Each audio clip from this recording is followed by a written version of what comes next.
nagmando ang Police Regional Office 6 nga i-audit ang tanan nga issued firearms sa isang mga pulis sa Western Visayas agod masiguro nga yara ini sa ila nga possession kag wala lang ginapabayan. Kabahin ini sang tika nga ginmando ni Police Brigadier General Randolph Tuanyo bilang paghalong sang kapulisan sa rehiyon. Sa interview sa nga Bombo Radio kay Tuanyo, iyagin pahayag nga hindi sini gusto matabo ang insidente sa Tacloban kung sa diin pusil mismo ang pusil mismo gingamit sang isa ka menor de edad nga suspect sa pagpanglutahang sa sulod sang iya nga eskwelahan. Suno kay Tuanyo, siya mismong nag-check sang issued firearms sang mga pulis ang naglibot siya o kung naglibot siya sa mga police station kag mataas man ang compliance sang mga personnel. Magluwas diri ginaabi-abi sang Police Regional Office 6 kung may tion nga ginahatag sa ila ang eskwelahan sa flag racing activity agod nga makahambal man sila sa atubang sa mga estudyante kag staff.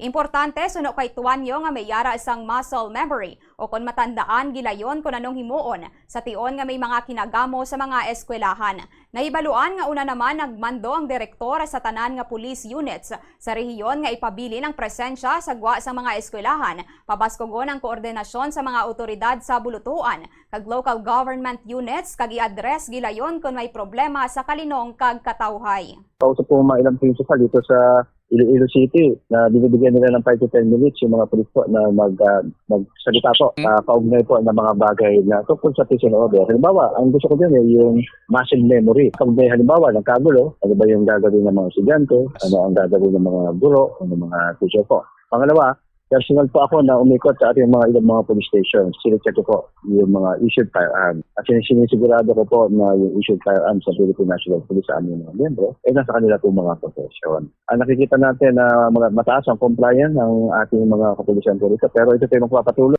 In-announce ko na po sa ating logistics officer na gawin itong region-wide na mag-conduct ng inventory o audit sa lahat ng issued firearms para po sa possession ng ating mga personnel. Nabatian si Police Brigadier General Randolph Tuanyo.